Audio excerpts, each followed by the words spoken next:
So wouldn't you like to be a fly on the wall in the Situation Room, where they just wrapped a meeting where President Trump said he would come to a final determination on whether or not there is an acceptable arrangement to come to some sort of agreement with Tehran, at least in the short term, before the further issues are sort of nailed down here as well. So let's bring in Marc Thiessen, Fox News contributor. Marc just wrote a piece about really warning about the outcome of these discussions and what to be cautious about as you look and listen to both sides here. Iran's side just keeps saying, you know, we don't agree to any of this. Yeah.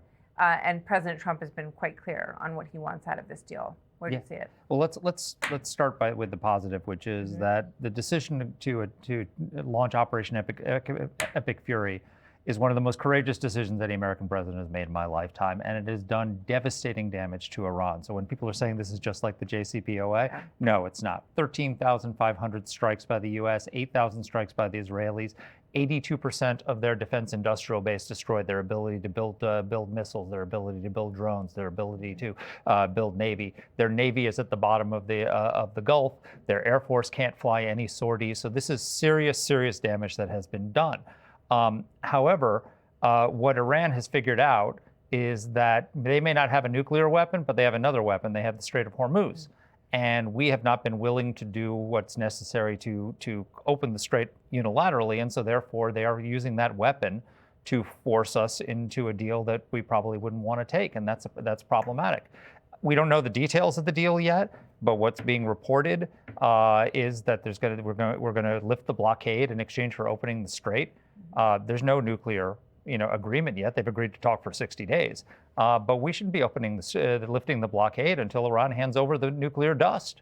We should not be, we know what a model looks like of a good deal because in 2003, George W. Bush had a good deal with Libya.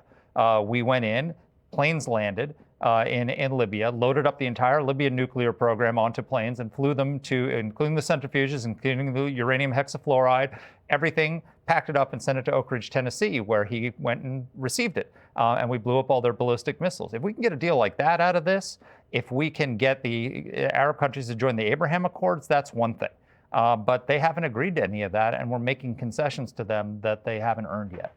Yeah, I thought that the Arab Accord issue, the Abraham Accord, issue, very important that the president brought that up the other day, because it feels like he's looking for something that shakes up the dynamic, right? Because there's a logjam right now that you described perfectly over the Strait of Hormuz and our own blockade and wanting to get oil flowing again. Is there any indication that those countries, which were so close to joining the Abraham Accords before October 7th, might now enter a deal in the middle of all this with Israel?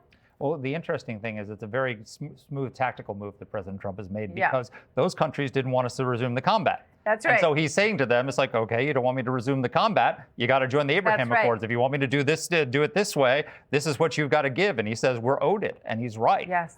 So if he's able to get them to sign on to the Abraham Accords as a result of this, a huge accomplishment. But again, we've come so far. He is at the cusp of an opportunity to completely transform the Middle East for a generation. And I just worry that the deal we're doing, even let's say even he gets a great deal, Martha, it still gives a lifeline to the regime. We're talking about, Qatar we're going to do a wink and a nod, and Qatar is going to give them $6 billion in assets. We're talking about some $500 billion reconstruction fund. That gives a lifeline to the regime. And the problem of giving a lifeline to the regime is that all the progress I described when we first started talking about the military strikes, about the damage that it's done, is reversible if the regime survives, right? Maybe not tomorrow, maybe not next year, maybe not 5 years, something like that. But at some point, Donald Trump is not going to be president anymore. We're going to have one day, I hope not soon, but we'll have a weak president like Joe Biden again. And the Iranians will cheat on it. They'll rebuild everything that was destroyed because they are determined to get a weapon because they want to use it. Right? It's not like the North Koreans who just want to be a hermit kingdom. They want it for a purpose, and they're ideologically determined to do it. The only way these things are irreversible is if the regime changes in Iran.